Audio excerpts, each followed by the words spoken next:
YouTube, what's up with it, man? We back with another video, and today we're gonna do a mid taper, and of course we're gonna use the 4-step framework to get that done. So I always like to start out with combing through the hair and checking for any areas that we might need to take note of that might hold us back from producing the haircut that the client wants. So we're doing a mid taper. Right now I'm just combing through the taper areas. I had already picked out his hair. He's not cutting it down. He's actually going to keep this length.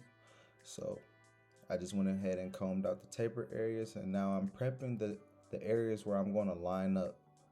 So I'm going through with the alcohol on my neck strip, and it's going to remove any oil or dirt on the skin that makes it harder for us to give that crispy line up. So moving on to step 2, we're going to execute our taper.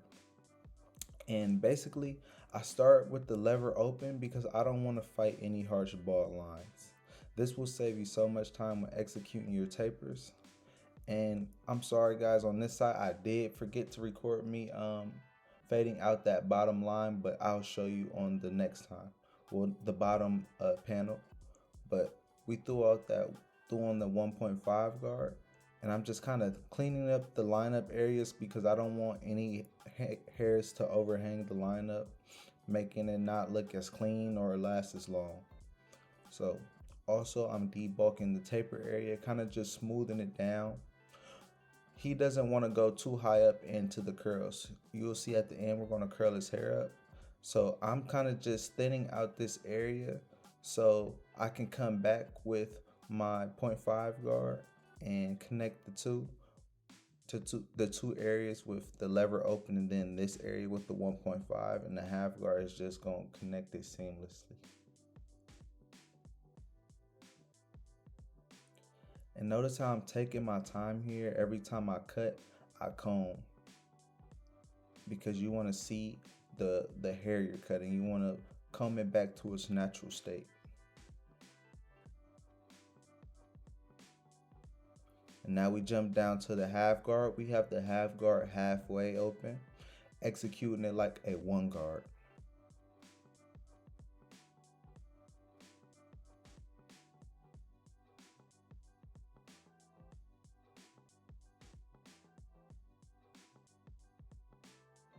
And each time we close our lever, we're going to work our way lower down this taper.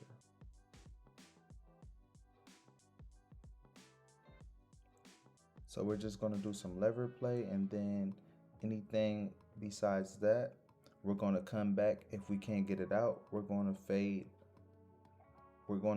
out we're going to clean it up, I'm sorry, with the lever open, which we're doing now.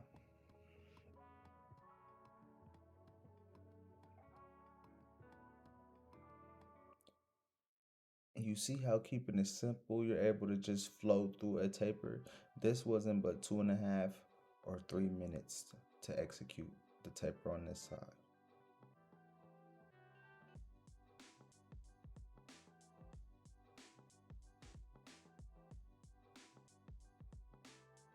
And we don't have to worry about it being perfect because, like we always say, after you execute the lineup is when you'll notice any dark spots or anything like that in your taper better.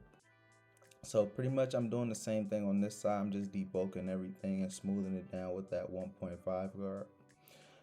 And the reason I always like to use the 1.5 guard is because you can kind of go from a low taper or when you're fading, the lower area, the bottom part of your fade, all the way into any thickness of hair, usually, depending on the texture. Really, I don't go higher than the 3 ever. So if you notice in a lot of my tutorials, the highest guard I'm usually using is a 3 if I need to.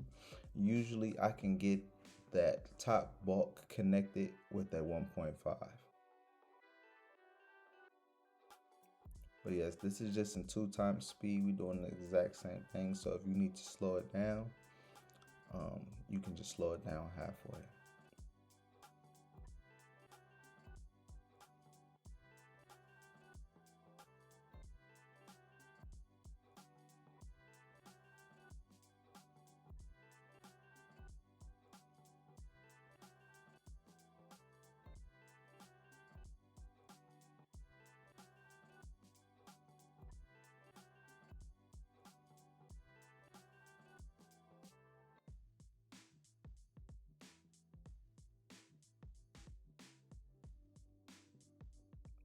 Now we're into phase 3, which is our lineup.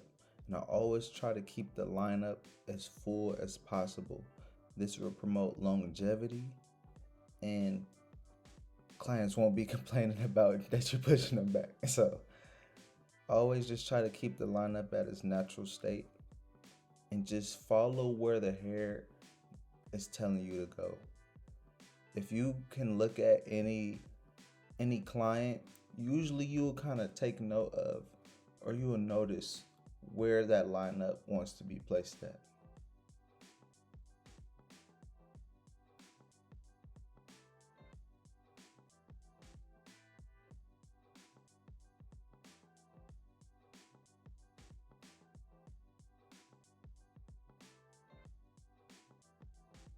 Taking my time, and you always want to comb to get those extra hairs that might pop out or stick out, because you just want to promote overall longevity for the client.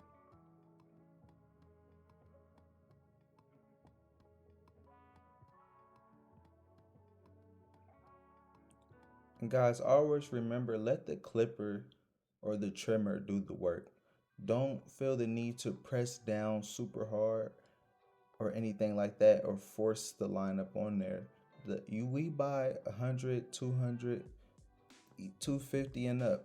We spend that on our tools, So let the tools that we spend our money on do the work, and instead of you forcing it and then you're cutting up people and stuff like that, just be mindful of the comfortability of your clients.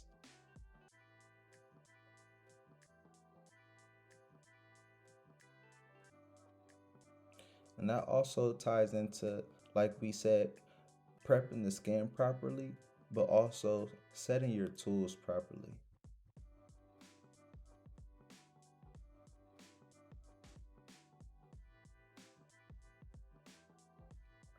And you see my client, that side right there, that is kind of higher.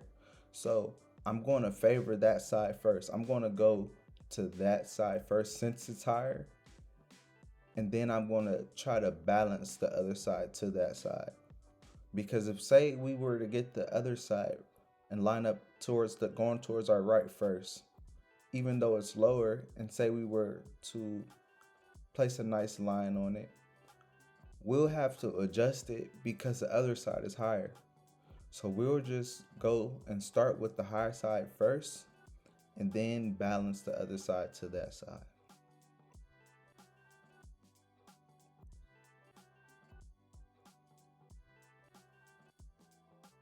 Anytime you have a client like that maybe has a more prominent side, or a side that is a higher or anything, favor that side first so you can achieve balance from the other side. That'll actually slow you up if you were to get the less prominent side or the lower side and go that route first, and then you have to go and readjust it because the other side does not balance to that.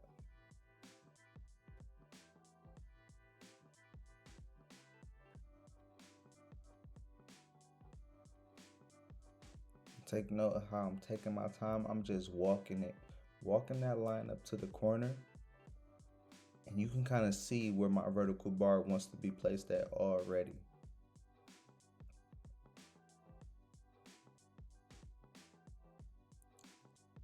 Take note of the angle on the vertical bar. The reason we angle it, this client's vertical bars are already prominently angled, but the reason we angle the vertical bar slightly is because when the client looks straight, if you do a straight up and down vertical bar, that vertical bar will actually look slanted outwards when they look straight. But when you angle it a little bit, it'll actually appear straight on when they look in the mirror or when you look directly at them. And these things also matter on the natural growth of the client's lineup, of course. Now, if a client's natural lineup doesn't angle that much, you don't have to angle that much, but his already does. So That's why it's that much angle. But normally, if a client's lineup doesn't angle that much, you don't have to angle it that much. You just want a slight angle on there at least. And for my C cup, I'm really referencing that top line because I want it to be balanced.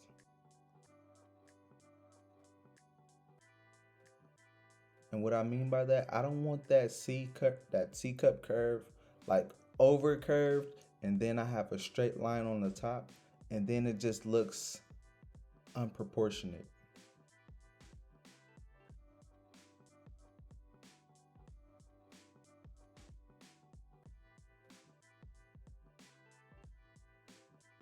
And notice how I'm also for my lineup, I'm also using my corners on my C cup. And now we're using a reference. We're measuring that vertical bar with the comb so we can take it to the other side and do the exact same thing.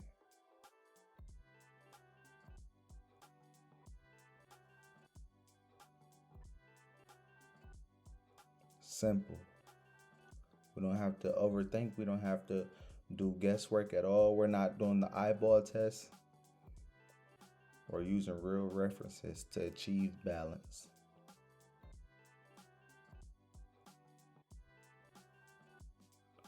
On my hand, I do have a pencil that I put on my other glove.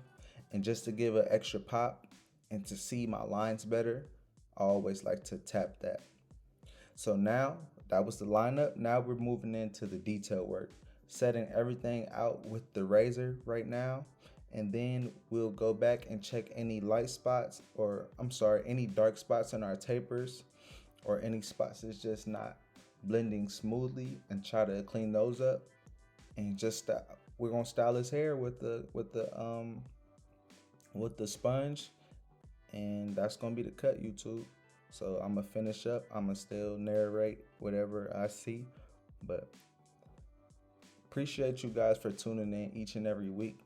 I got some people that's been hitting me up on Instagram, and they've been enjoying the videos. I hope y'all been enjoying them. My goal is to make haircutting seem so simple, or not even simple, I guess, but to simplify your steps with haircutting, to simplify your approach with haircutting, because it's easy to kind of get lost in the sauce when you're cutting hair. I remember early on, like sometimes I would get lost in the fade or lost in my lineup, or if something's kind of off, I'm not sure exactly how to execute it to get it to the way I want it to look. But all it is having a repeatable framework that you can always rely on, having systems, using reference points, using angles. All these things is how you achieve that consistency, and how you will stop having to guess when you're behind a chair cutting hair. So I hope you guys are taking that from these videos. I hope you guys have noticed how no matter what type of haircut I've done, it's always been these four steps that helps me get a nice crispy quality haircut. These haircuts, I'm not trying to say like I'm just the best barber in the world or anything like that, but I do think these haircuts are clean haircuts that the everyday person can enjoy, and you can build a nice clientele from these. So thank you for tuning in for another video.